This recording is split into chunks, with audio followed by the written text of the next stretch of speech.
El sol de otoño de 2025 se derramaba sobre el Parque del Retiro en Madrid, tiñendo de oro las hojas ocres que caían en espiral, crujiendo bajo los pasos de los paseantes. El aire llevaba un leve frescor, mezclado con el aroma dulce de los castaños y el murmullo del agua en los estanques. Clara Luz, una niña de 7 años con el cabello castaño recogido en una coleta desaliñada, caminaba en fila con los otros niños del Hogar Estrella, un orfanato humilde, ubicado en el corazón de Lavapiés. Sus manos pequeñas, marcadas por la vida dura de los últimos 2 años, sostenían una barra de cereales arrugada, envuelta en un papel que había guardado con cuidado del almuerzo. Clara había aprendido desde muy pequeña que el hambre podía acechar en cualquier momento, y esa barra era su seguro contra las noches vacías en huérfana desde los 5 años. Tras un accidente de coche que arrancó de su vida a sus padres, Clara había rebotado entre hogares de acogida y refugios temporales. Cada mudanza era un desgarro, un nuevo lugar donde las paredes eran más frías y las voces más distantes. En el Hogar Estrella, donde llegó 6 meses atrás, encontró algo diferente. Doña Isabel Torres, la directora, era una mujer de mirada amable que, aunque estricta, dejaba pequeños gestos de cariño en una caricia en la cabeza, una galleta extra los domingos, pero Clara, con su corazón lleno de cicatrices, aún cargaba la soledad como una mochila invisible. En el orfanato se había convertido en una figura silenciosa pero indispensable, ayudando a los niños más pequeños a abrocharse los zapatos, consolándolos durante las pesadillas o compartiendo su comida cuando alguien llegaba con el plato vacío. Sabía lo que era sentirse perdido, y esa empatía era su manera de sobrevivir en ese día. Durante el tiempo libre supervisado en el retiro, los niños del hogar corrían entre los columpios y trepaban por los toboganes, sus risas llenando el aire. Clara, sin embargo, prefería caminar cerca del estanque, observando a los patos que se deslizaban con una calma que envidiaba. Fue entonces cuando lo vio en un niño pequeño, de unos 6 años, sentado solo en una silla de ruedas junto al borde del agua. Lágrimas rodaban por su rostro, silenciosas pero constantes, y su cabello castaño brillaba bajo los rayos del sol. Sus manos, pequeñas y temblorosas, apretaban los reposabrazos de la silla con una fuerza que parecía desproporcionada para su cuerpo frágil. Clara miró a su alrededor. Los otros niños estaban absortos en sus juegos, y doña Isabel hablaba con otra supervisora cerca de los bancos, ajena al llanto del niño. Nadie parecía notarlo. Sin pensarlo 2 veces, Clara se separó del grupo, sus zapatillas gastadas pisando con cuidado la grava. Había aprendido, cuidando a los niños del hogar, que los movimientos bruscos podían asustar, así que se acercó lentamente, como quien se aproxima a un pajarillo herido. Se arrodilló frente a él, manteniendo una distancia respetuosa, y lo miró con sus ojos grandes, del color del cacao, llenos de una compasión que no necesitaba palabras. «Hola», dijo suavemente, su voz cálida como una manta en invierno. «Me llamo Clara. ¿Estás bien?» El niño alzó la vista, y Clara sintió un pequeño sobresalto al ver sus ojos azules, tan claros que parecían reflejar el cielo, aún brillando con lágrimas. Intentó hablar, pero solo logró un sollozo entrecortado, un sonido que le apretó el corazón. Clara, guiada por el instinto que había desarrollado en el hogar, sacó la barra de cereales de su bolsillo, la desenvolvió con cuidado, como si fuera un tesoro, y la partió en 2, ofreciéndole el pedazo más grande. Sustate, ligeramente sucios por el día en el parque, sostenían la ofrenda con una solemnidad que contrastaba con su edad. «¿Tienes hambre?», preguntó, inclinando la cabeza. «A veces, cuando estoy triste, comer ayuda un poquito». Aún para su sorpresa, el niño extendió una mano temblorosa, sus movimientos torpes pero decididos, y aceptó el pedazo. Mordió lentamente, con dificultad, y Clara notó cómo sus lágrimas comenzaban a detenerse, como si la simple presencia de alguien que lo veía, que se preocupaba, fuera suficiente para calmar su tormenta. Ella se sentó en el suelo, cruzando las piernas, y rompió un pedazo pequeño de su mitad para comer junto a él. Un gesto que igualaba sus mundos. «Soy Diego», susurró él finalmente, su voz tan débil que Clara tuvo que inclinarse para escucharlo en ella. Sonrió, una sonrisa tímida pero genuina, y señaló los patos que nadaban en círculos. «Mira, ese de ahí parece que está bailando, ¿no crees? A veces, en el hogar, invento historias sobre los animales. ¿Quieres que te cuente una?» Diego no respondió, pero sus ojos siguieron el movimiento de su dedo, y su cuerpo, antes rígido, se relajó ligeramente. Durante los siguientes minutos, Clara habló en voz baja, describiendo cómo los patos planeaban una fiesta secreta bajo el agua, usando la misma entonación suave que empleaba para calmar a los niños asustados durante las tormentas en el hogar.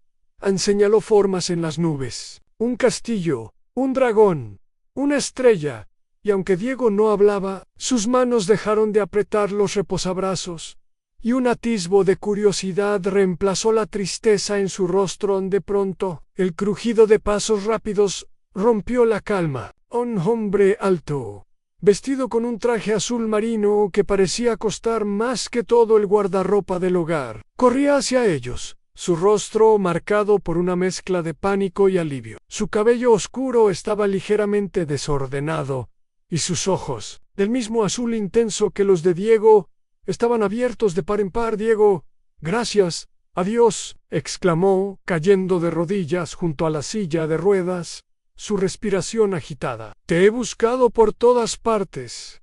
¿Dónde está Carmen?» «Papá», dijo Diego simplemente, extendiendo una mano para tocar la de su padre. «Esta es Clara. ¿Compartió su comida conmigo?»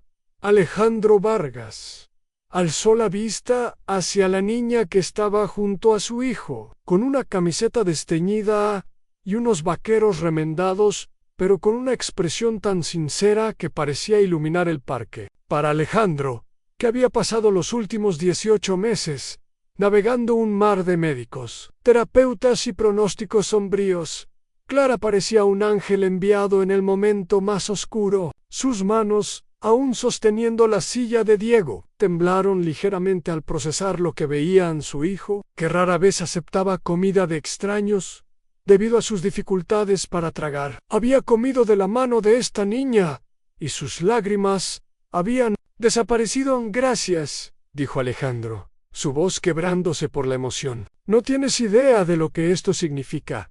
Clara se encogió de hombros, incómoda con la tensión. Diego estaba triste. Nadie debería estarlo solo.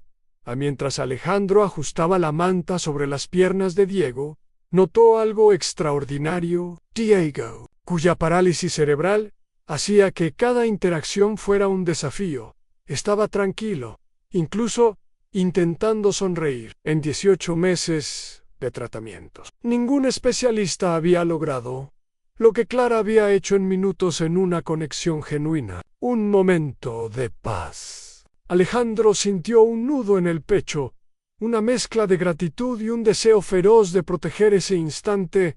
«Clara, es hora de irnos», llamó doña Isabel desde el otro lado del parque, su voz cortando el aire como un recordatorio del mundo real. Clara se puso de pie, limpiándose las manos en los vaqueros, y agitó la mano hacia Diego. «Adiós, Diego, espero que los patos te cuenten sus historias». Mientras corría hacia el grupo, su coleta balanceándose, Alejandro la observó alejarse, sintiendo que algo dentro de cambia. Diego, que había estado callado durante semanas, tiró de su manga.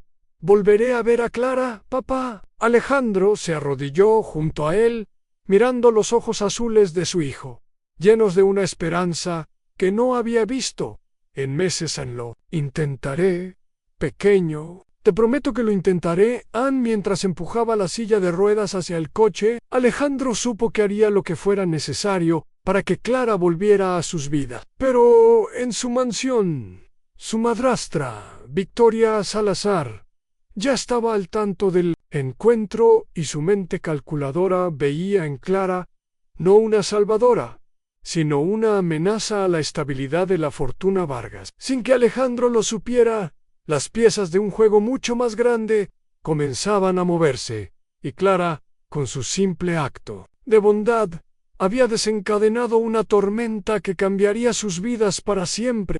El sol se hundía en el horizonte del Parque del Retiro, pintando el cielo de Madrid con tonos rosados y violetas que se reflejaban en el estanque. Alejandro Vargas, de pie junto a la silla de ruedas de Diego, observaba al grupo de niños del Hogar Estrella desvanecerse entre los senderos bordeados de castaño. La figura menuda de Clara Luz, con su coleta castaña balanceándose mientras corría hacia sus compañeros, seguía grabada en su mente. Su corazón, endurecido por 18 meses de diagnósticos sombríos y noches en vela, latía con una mezcla de gratitud y urgencia. Clara, una niña de 7 años con ropa gastada y una barra de cereales partida en dos, había logrado lo que millones de euros en tratamientos no pudieron: devolverle a Diego un momento de calma, una chispa de alegría. «Volveré a ver a Clara, papá», preguntó Diego, su voz frágil pero más clara de lo que había sido en semanas. Sus ojos azules, idénticos a los de Alejandro, brillaban con una esperanza que parecía casi frágil, como si temiera que la respuesta pudiera romperla. «No espero». «Que sí, pequeño», respondió Alejandro, posando una mano en el hombro de su hijo. «Te prometo que haré todo lo posible. En los 18 meses, desde que Diego fue diagnosticado con parálisis cerebral, Alejandro había movido cielo y tierra para darle a su hijo la mejor atención posible. Había contratado a los mejores neurólogos de Europa, importado equipos de rehabilitación de última generación y transformado un ala de su mansión en Pozuelo en un centro médico privado. Pero nada había preparado a Alejandro para la impotencia de ver a Diego luchar con cada bocado, cada palabra, cada movimiento. Los médicos, con sus informes fríos y estadísticas, le habían dado solo 6 meses más debido a complicaciones respiratorias y digestivas derivadas de su condición. Cada día era una carrera contra el tiempo, y Clara, en apenas 15 minutos, había demostrado que la conexión humana podía ser más poderosa que cualquier máquina.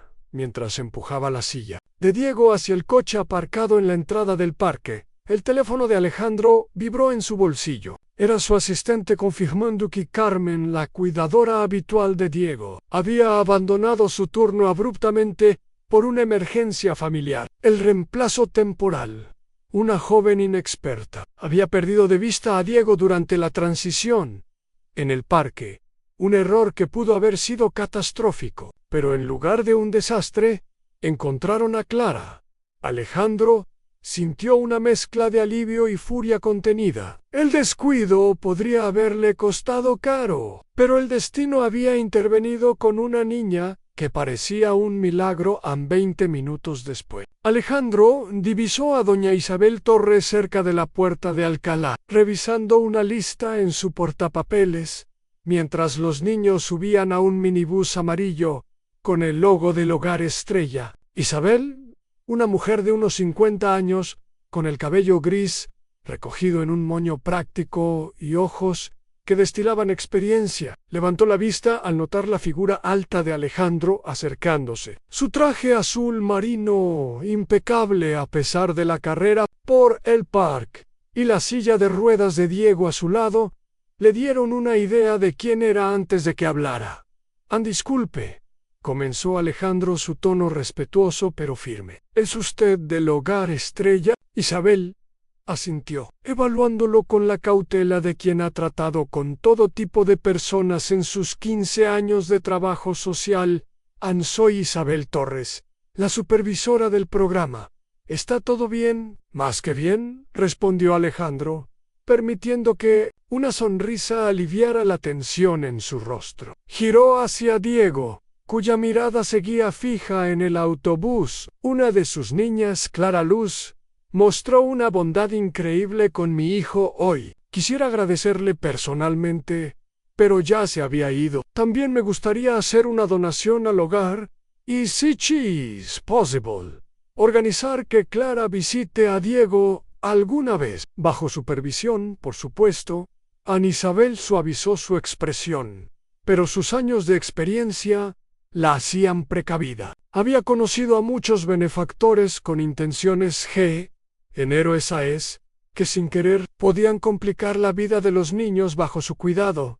Aunt Clara tiene un don especial con los niños, especialmente los que están pasando por momentos difíciles, dijo, eligiendo sus palabras con cuidado. Ella misma ha pasado por mucho. Perdió a sus padres hace 2 años en un accidente de coche. Lleva 6 meses con nosotros y es una niña brillante, compasiva y sorprendentemente resiliente. Pero cualquier visita requeriría verificaciones exhaustivas de antecedentes, evaluaciones de seguridad del hogar y la aprobación oficial de los servicios sociales. Alejandro asintió, sin inmutarse. Había lidiado con burocracias más complejas en su carrera como presidente de Vargas Inversiones, una de las firmas de capital de riesgo más influyentes de España. Entiendo. Estoy dispuesto a cumplir con todos los requisitos. Nunca he visto a Diego responder a alguien como lo hizo con Clara hoy. Fue extraordinario. Ana Isabel miró a Diego, que escuchaba la conversación con una atención inusual para su edad, sus manos descansando tranquilas en su regazo. ¿Cuál es la situación de su hijo? Si no le importa que pregunte. Parálisis cerebral diagnosticada hace 18 meses, explicó Alejandro, su voz cargada de un dolor que intentaba mantener bajo control. Tiene dificultades para hablar, comer y moverse. Hoy fue la primera vez en semanas que aceptó comida de un extraño y dejó de llorar casi de inmediato con Clara. No sé cómo lo hizo, pero quiero que Diego tenga más momentos como ese. A Isabel asintió, reconociendo la sinceridad en su tono. Aunt Clara ayuda a los niños con necesidades especiales en el hogar. Durante las comidas o las sesiones de lectura, siempre se ofrece como voluntaria. El personal dice que tiene una intuición natural para saber lo que necesitan. Pero, señor Vargas, debo ser clara en el bienestar de Clara. Es nuestra prioridad. Ha sufrido pérdidas significativas y no podemos permitir que forme vínculos que puedan romperse o ser temporales. No busco algo temporal, aseguró Alejandro, su mirada firme. Lo que vi hoy entre Clara y Diego fue especial. Creo que podrían ayudarse mutuamente, no solo a Diego, sino también a Clara. Quiero hacer esto correctamente, con todas las garantías necesarias. Ana Isabel lo estudió un momento, sus instintos afinados por años de trabajo, detectando la autenticidad en sus palabras. Sacó una tarjeta del hogar estrella de su bolso y se la entregó a Llame mañana por la mañana a nuestra oficina principal. Pregunte por Laura Gómez, en administración. Ella iniciará el proceso de solicitud para las visitas supervisadas. Normalmente toma de 3 a 4 semanas, pero le prometo que lo agilizaremos lo mejor que podamos. Alejandro tomó la tarjeta, sintiendo su peso como una promesa. Gracias, señora Torres. No olvidaré su ayuda. Mientras el minibús del hogar se alejaba, con los rostros de los niños asomados por las ventanas, Diego tiró suavemente de la manga de su padre.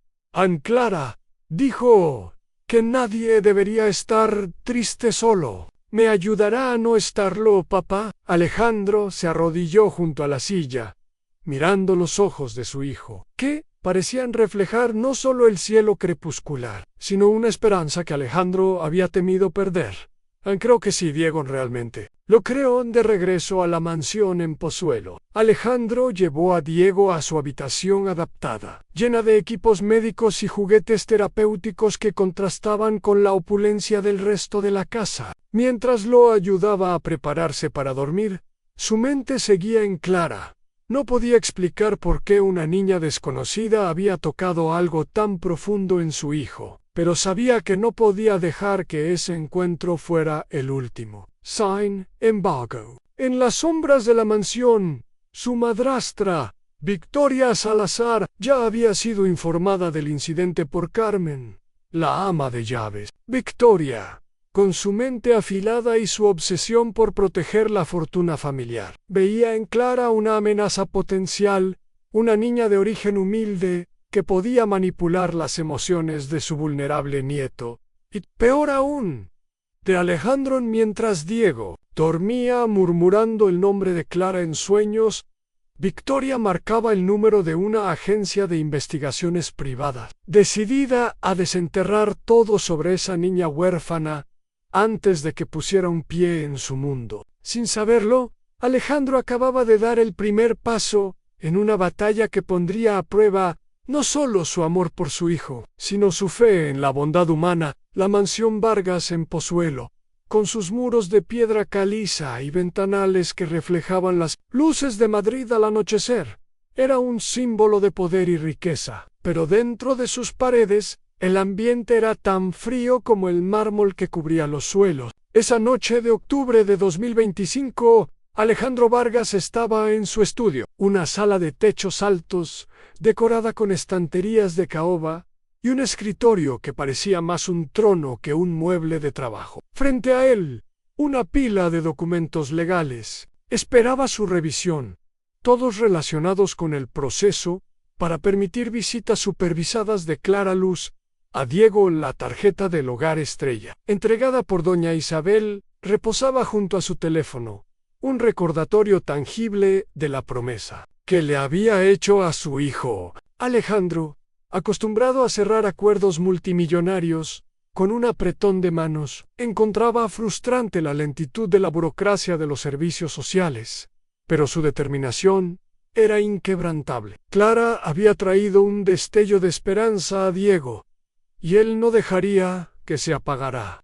Diego dormía en su habitación adaptada, rodeado de monitores médicos y juguetes terapéuticos que contrastaban con la opulencia del resto de la casa. En sus sueños, murmuraba el nombre de Clara, su voz suave rompiendo el silencio de la noche. Alejandro, al pasar por su puerta antes de encerrarse en el estudio, sintió una punzada en el pecho. Los médicos habían sido claros. A los 6 meses de vida pronosticados para Diego, eran una estimación, no una certeza, pero cada día sin progreso era un día perdido. Clara, con su simple acto de compartir una barra de cereales, había logrado lo que ningún terapeuta pudo, en conectar con Diego de una manera que lo hacía sentirse vivo. Alejandro sabía que debía actuar rápido, no solo por Diego, sino por la niña que, sin saberlo, había tocado su propio corazón endurecido. El sonido de tacones, resonando en el mármol, anunció la llegada de Victoria Salazar. La tía entró al estudio sin llamar, su figura imponente envuelta en un vestido negro que parecía diseñado para intimidar, su cabello plateado, peinado con precisión quirúrgica, y su expresión severa eran una advertencia de que no venía a charlar sobre trivialidades. Victoria, viuda del padre de Alejandro y accionista minoritaria de Vargas Inversiones, había asumido un papel de guardiana de la fortuna familiar desde la muerte de su esposo. Para ella, cada decisión de Alejandro era un riesgo potencial para el legado que tanto le había costado proteger. Alejandro, debemos hablar, dijo, sentándose en la silla de cuero frente al escritorio sin esperar invitación. Carmen me contó algo preocupante sobre tu aventura de hoy, en el retiro. Alejandro alzó la vista de los documentos, su paciencia ya desgastada por la tensión del día en sí. ¿Te refieres a que Clara, una niña extraordinaria, ayudó a Diego cuando más lo necesitaba? Entonces sí, fue algo increíble. ¿Una niña de un orfanato estatal?, replicó Victoria, su voz afilada como una navaja. ¿Quieres traer a una extraña, posiblemente problemática, a nuestra casa para interactuar con Diego. ¿Has perdido el juicio, Alejandro? Alejandro apretó los puños bajo el escritorio, conteniendo la furia que crecía en su pecho en su nombre. Es clara luz.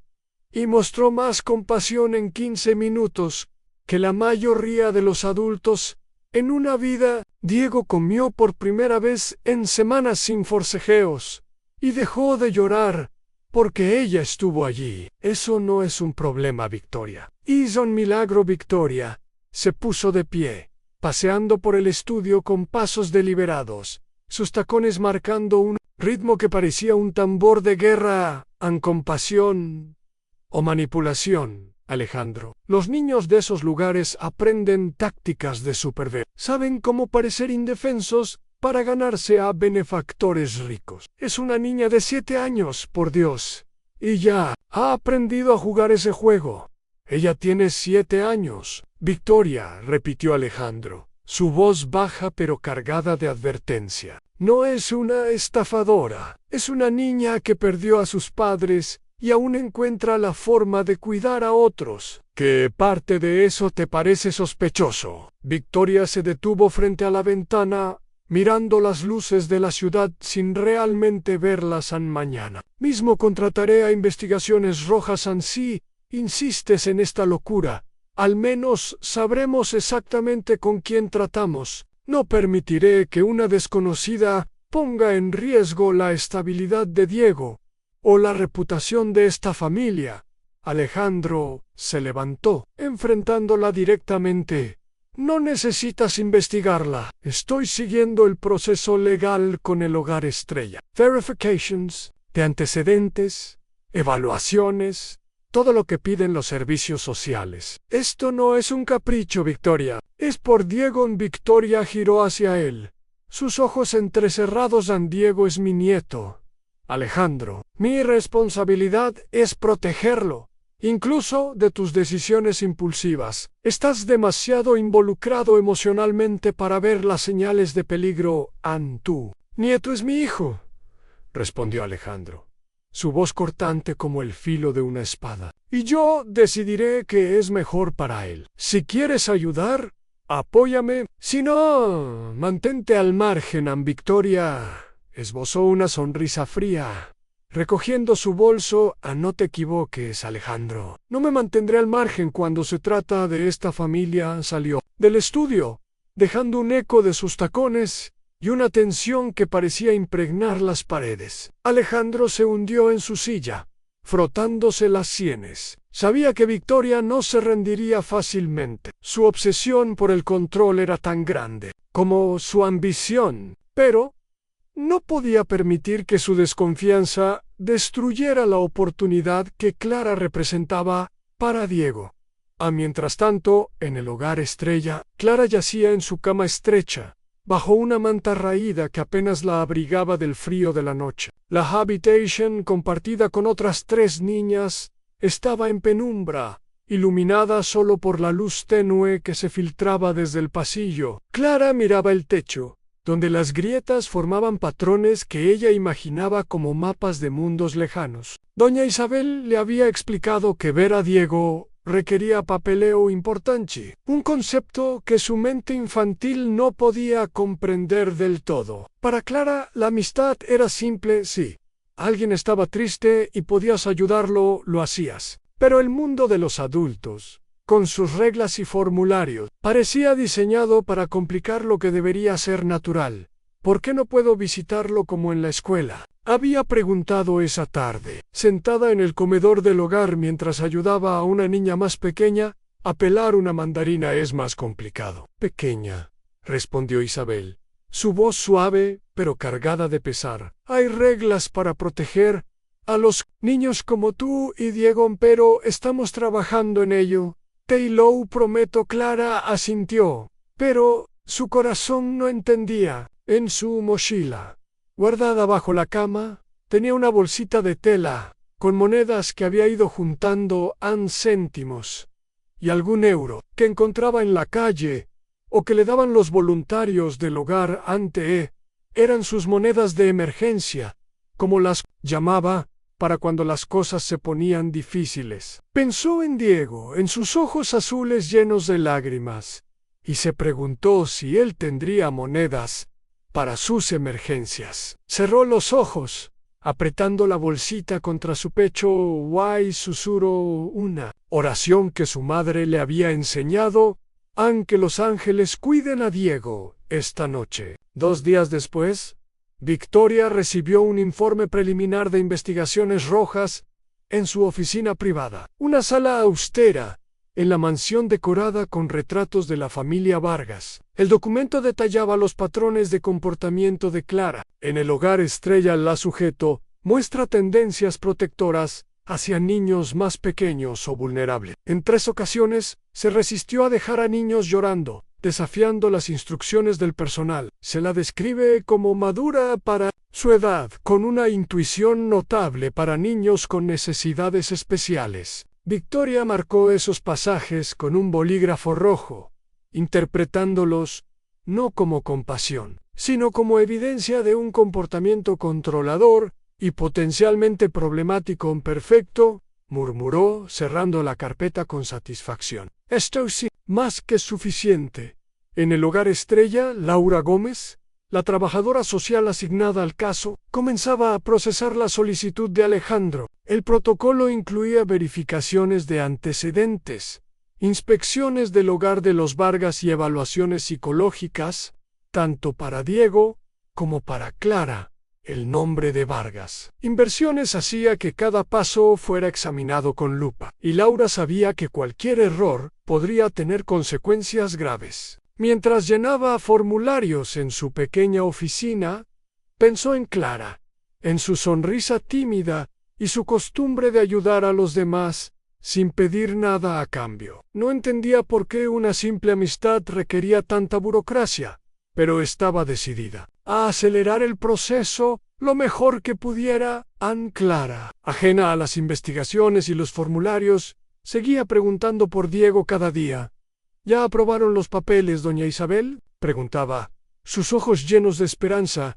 Aún estamos esperando. Pequeña, respondía Isabel, su corazón apretándose cada vez que veía la decepción en el rostro de Clara. Para Clara, el mundo adulto era un enigma cruel. Si Diego estaba triste, ella podía ayudarlo. Si estaba solo, podía estar con él. Pero los adultos, con sus reglas y sospechas, parecían empeñados en mantenerlos separados. Mientras se dormía, con la bolsita de monedas bajo su almohada, Clara no sabía que su acto de bondad en el parque había desencadenado una guerra silenciosa, con Victoria Salazar moviendo los hilos desde las sombras y Alejandro luchando por una promesa que aún no sabía cómo cumplir. El otoño, en Madrid, se intensificaba, y las hojas del Parque del Retiro cubrían los senderos como una alfombra dorada y crujiente. En la mansión Vargas, en Pozuelo, Alejandro Vargas trabajaba incansablemente en su estudio, rodeado de documentos legales y notas sobre el proceso de visitas supervisadas para Clara Luz. La promesa, hecha a Diego, de volver a ver a la niña que le había dado un momento de paz, lo impulsaba a sortear la burocracia con la misma determinación que había usado para construir Vargas Inversiones. Pero la sombra de Victoria Salazar, su madrastra, se cernía sobre sus esfuerzos. Victoria, con su red de contactos y su obsesión por proteger el legado familiar, veía en Clara una amenaza potencial, una niña huérfana que podía manipular las emociones de Diego y, peor aún, influir en Alejandro. 3 semanas después del encuentro en el Retiro, Laura Gómez, la trabajadora social del hogar Estrella, llamó a Alejandro con noticias esperanzadoras. Señor Vargas, las visitas supervisadas han sido aprobadas, anunció. 2 sesiones de 2 horas por semana, con supervisión de personal cualificado. Revisaremos el acuerdo mensualmente. Alejandro sintió un alivio que no había experimentado en meses. Gracias, Laura. ¿Cuándo puede empezar? Mañana organizaremos el transporte para la primera visita, respondió ella. Clara está emocionada, aunque un poco nerviosa. Alejandro colgó mirando a Diego, que jugaba con un rompecabezas adaptado en la sala de juegos. Han buenas noticias, pequeño. Clara vendrá mañana. Diego alzó la vista, sus ojos azules iluminándose. Clara, como en el parque. Exactamente, dijo Alejandro, sonriendo. Volverás a verla esa noche. Mientras Diego dormía, Alejandro revisó los detalles con Carmen, la ama de llaves, asegurándose de que la sala de juegos estuviera preparada para la visita. Pero, en su oficina privada, Victoria Salazar recibía una actualización de Investigaciones Rojas. El informe ampliado detallaba más sobre Clara. La sujeto ha sido trasladada entre 4 hogares de acogida en 2 años, mostrando resistencia a la separación de niños más pequeños en cada caso. El personal del hogar Estrella la describe como protectora, pero en ocasiones desafía las instrucciones para permanecer con niños vulnerables. Victoria sonrió fríamente, marcando frases que, para ella, confirmaban sus sospechas de un comportamiento. Menip guardó el informe en su caja fuerte, decidida a usarlo en el momento oportuno. Al día siguiente, Clara llegó a la mansión Vargas en un coche enviado por el hogar Estrella. Sus ojos se abrieron de par en par al ver la imponente fachada de piedra, los jardines perfectamente cuidados y las columnas que parecían sacadas de un cuento de hadas. Pero la formalidad del entorno la intimidó. En el parque, todo había sido natural, espontáneo. Aquí sentía los ojos de los adultos observándola. Carmen Díaz, la ama de llaves, la recibió con una sonrisa cálida. Tú debes ser Clara. Diego no ha parado de hablar de ti en el salón. La doctora Elena Ruiz, psicóloga infantil de Diego, esperaba con una libreta en la mano. Su rostro y su tono amable tranquilizaron a Clara. He oído cosas maravillosas de ti, Clara, dijo.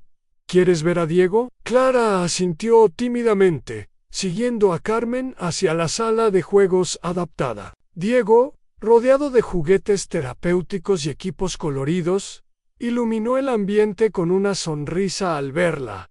¡Clara!, exclamó, su voz más clara que nunca. Aunque aún temblorosa, pero la magia del parque se desvaneció bajo la mirada vigilante de los adultos. Doña Isabel estaba sentada con su portapapeles, Elena tomaba notas, y Alejandro mantenía una distancia respetuosa. Clara y Diego jugaron con bloques de colores, pero la presencia de los supervisores los cohibía. Clara, normalmente espontánea, hablaba en voz baja, y Diego parecía confundido por el ambiente estructurado. Elena, notando la tensión, intervino.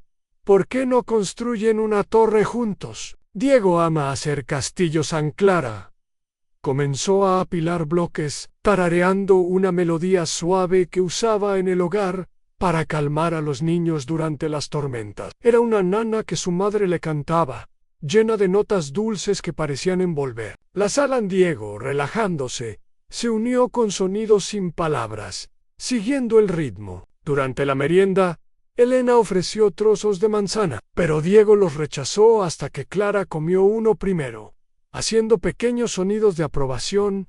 «Mira, Diego, está rico», dijo, y él, imitando su entusiasmo, aceptó un pedazo y lo masticó lentamente. «Es increíble», susurró Elena a Isabel, anotando en su libreta. Su ansiedad disminuye significativamente con Clara. Alejandro, observando desde la puerta, sintió el corazón hincharse. Diego había pronunciado 5 palabras distintas en una hora, más de lo habitual en un día. Pero esa noche, una llamada del doctor Morales, su neurólogo, cambió todo. Señor Vargas, necesitamos discutir sus resultados médicos urgentemente. ¿Puede venir mañana? En el consultorio, los escáneres cerebrales revelaron un meningioma benigno cerca del lóbulo temporal, presionando áreas críticas. Necesita cirugía inmediata, explicó Morales. La recuperación será de al menos 6 semanas, con actividad limitada y supervisión constante.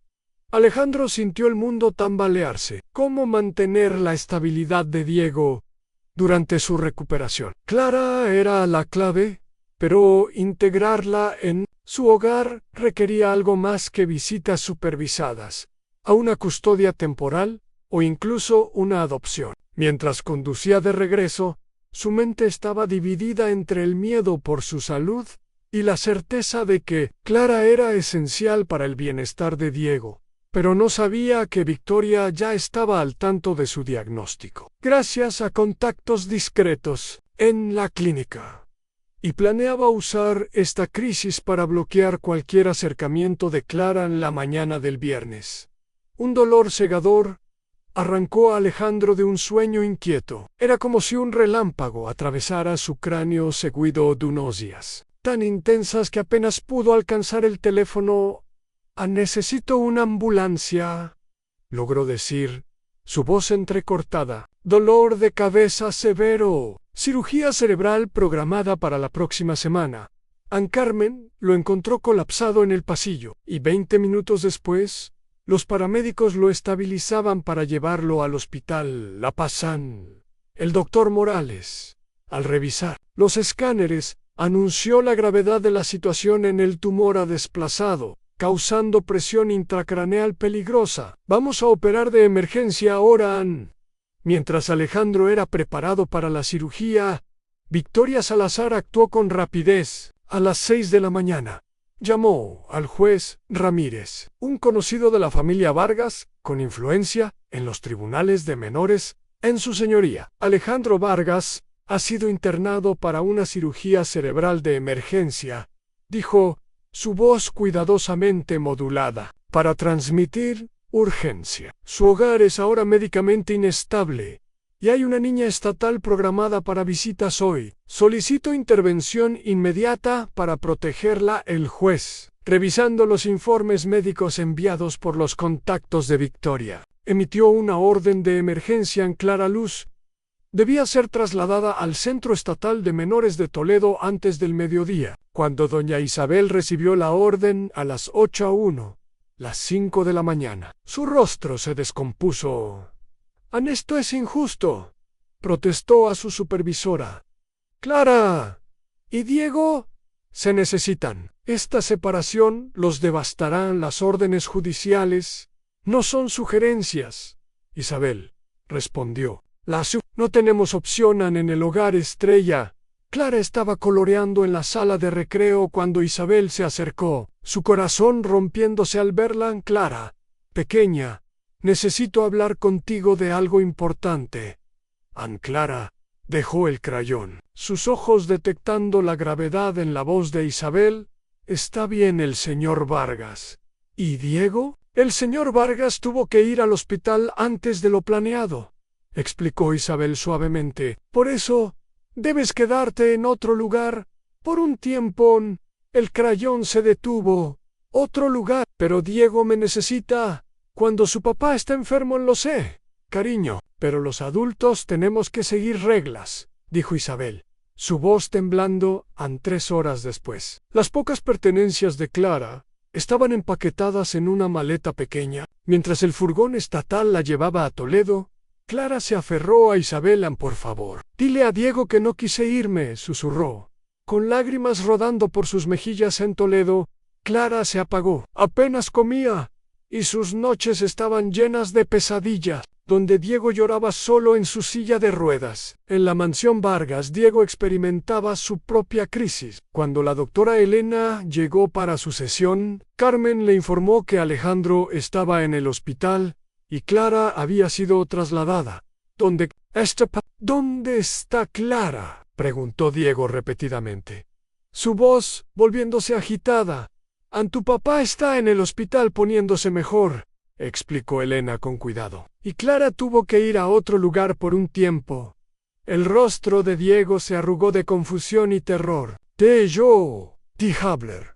Rechazó su almuerzo y comenzó a golpearse las piernas con sus puños pequeños, un comportamiento autodestructivo que alarmó a todos. «Ann, Diego, por favor, no te hagas daño», suplicó Elena, sujetando sus manos suavemente. Pero Diego solo giró el rostro hacia la ventana, donde él y Clara habían observado los patos juntos, lágrimas cayendo en silencio. Esa noche, Elena documentó la regresión más severa que había visto en Diego: pérdida total de apetito, silencio absoluto y conductas de autolesión en Toledo. Clara yacía en una cama institucional, apretando su bolsita de monedas de emergencia. Sus sueños eran un eco de su culpa. Diego, cada vez más delgado, llamándola mientras ella estaba atrapada tras puertas cerradas. ¿Está comiendo Diego?, preguntaba a los supervisores.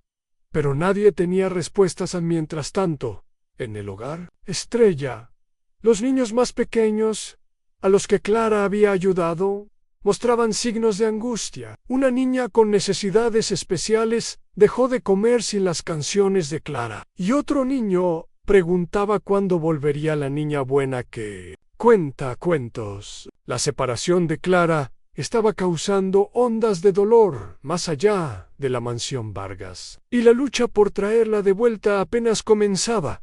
El Hospital La Paz, con su bullicio de monitores y pasos apresurados, era un contraste brutal con la calma que Alejandro Vargas anhelaba. 3 días después de su cirugía de emergencia, despertó en una habitación estéril, el zumbido de las máquinas marcando el ritmo de su recuperación. Un dolor punzante le atravesaba el cráneo, pero nada lo golpeó tan fuerte como las palabras de Carmen Díaz, la ama de llaves, sentada junto a su cama con el rostro marcado por la preocupación. Clara se ha ido, señor, explicó, su voz baja, pero cargada de pesar. Victoria obtuvo una orden judicial de emergencia. La trasladaron al Centro Estatal de Menores de Toledo mientras usted estaba en quirófano. Ido, repitió Alejandro, su voz ronca por el tubo de respiración. ¿Qué quieres decir con ido? Why, Diego, Carmen dudó, sus ojos llenos de lágrimas contenidas. Diego está luchando. La doctora Elena dice que ha tenido una regresión completa. No come, no habla, y ayer comenzó a hacerse daño, golpeándose las piernas. Alejandro sintió que el mundo se desmoronaba. El pitido del monitor de presión arterial se aceleró, reflejando su furia y desesperación. Antes de que pudiera responder, el sonido de tacones anunció la llegada de Victoria Salazar. Entró con un ramo de flores y una expresión cuidadosamente ensayada de preocupación. Alejandro, querido, gracias a Dios estás despierto, dijo, acercándose a la cama. Estábamos tan preocupados. Tú hiciste esto, la acusó Alejandro, su voz ganando fuerza a pesar de su debilidad. Manipulaste el sistema para alejar a Clara, mientras estaba inconsciente. Victoria mantuvo su compostura, aunque sus ojos se endurecieron. Protegí a nuestra familia de una situación inestable. Estabas en cirugía cerebral.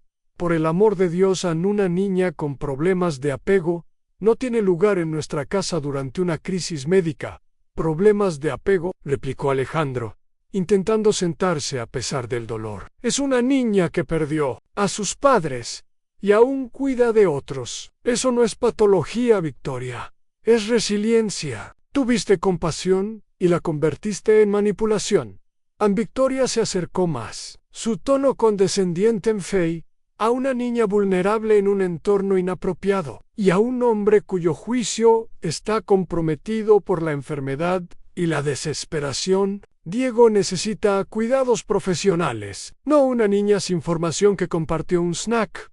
Diego necesita amor, dijo Alejandro con firmeza. Algo que nunca has entendido, Carmen. Quédate. Quiero un testigo de lo que voy a decir.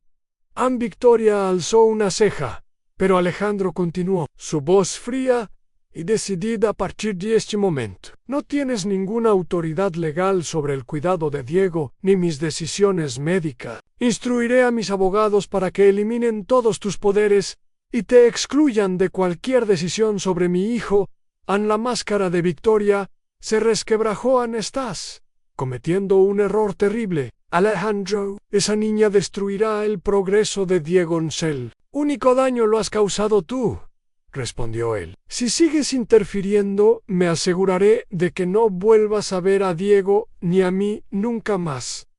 Victoria salió de la habitación, sus tacones resonando como un eco de su derrota. Alejandro Exhausto pero decidido, se volvió a Carmen.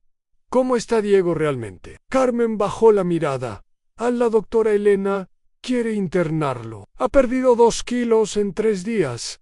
Muestra signos de deshidratación severa. Están preocupados por sus riñones. Andéme un teléfono, ordenó Alejandro. Llamaré a todos los abogados y jueces de Madrid si es necesario. Clara volverá. Y Victoria no volverá a lastimar a mi familia. Mientras Alejandro comenzaba su batalla legal desde la cama del hospital, Diego fue internado en el ala pediátrica de La Paz, donde los médicos insertaron un suero para combatir la deshidratación causada por su rechazo a comer. En Toledo, Clara yacía en una cama institucional, apretando su bolsita de monedas de emergencia. Sus noches plagadas de pesadillas donde Diego lloraba solo, llamándola.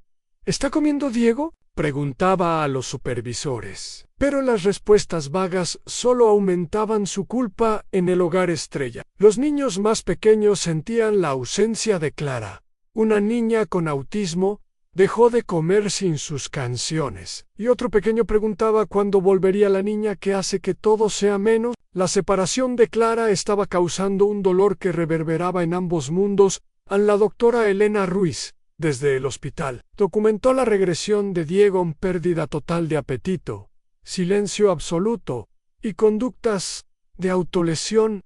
Es depresión clínica en un niño de 6 años, escribió. La separación de Clara ha desencadenado un trauma de abandono.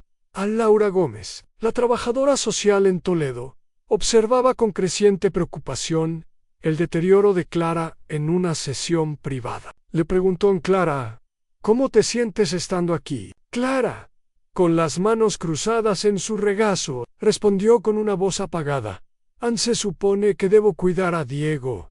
Ese es mi trabajo. Sin mí, podría olvidar cómo estar feliz. Laura sintió un nudo en el pecho. Esto no era un juego infantil. Era una niña que había encontrado un propósito genuino. ¿Cómo te hace sentir no poder ayudarlo? Inútil, susurró Clara, con lágrimas cayendo. Como cuando mis padres murieron y no pude salvarlos en esa tarde. Laura tomó una decisión arriesgada. Llamó a doña Isabel directamente. Saltándose los canales administrativos, han revisado el expediente de Clara y la he entrevistado extensamente. Esta niña está sufriendo depresión clínica por la separación de Diego en mi opinión profesional. Su traslado está causando un daño psicológico significativo.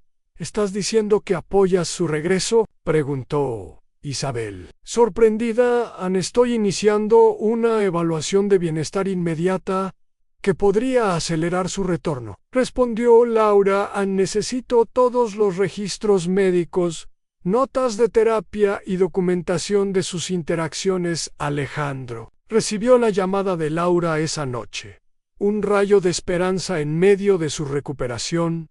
No es una garantía, advirtió su abogado, pero que una trabajadora social del centro de Toledo apoye el traslado es inaudito. Laura está arriesgando su carrera. Entonces, asegurémonos de que su valentía no sea en vano, dijo Alejandro. ¿Cuándo podemos movernos? Audiencia de emergencia el viernes, respondió el abogado. Si todo sale perfecto, Clara podría estar en casa la próxima semana, el viernes.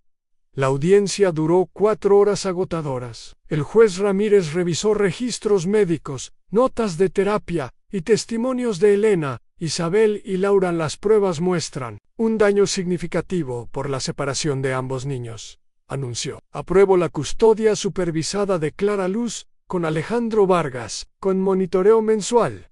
El domingo Clara regresó a la mansión, frágil y cautelosa, con su bolsita de monedas en la mano. Diego, en su silla junto a la ventana, lloró al verla, extendiendo sus manos temblorosas. «¡Clara! ¡Clara!», exclamó.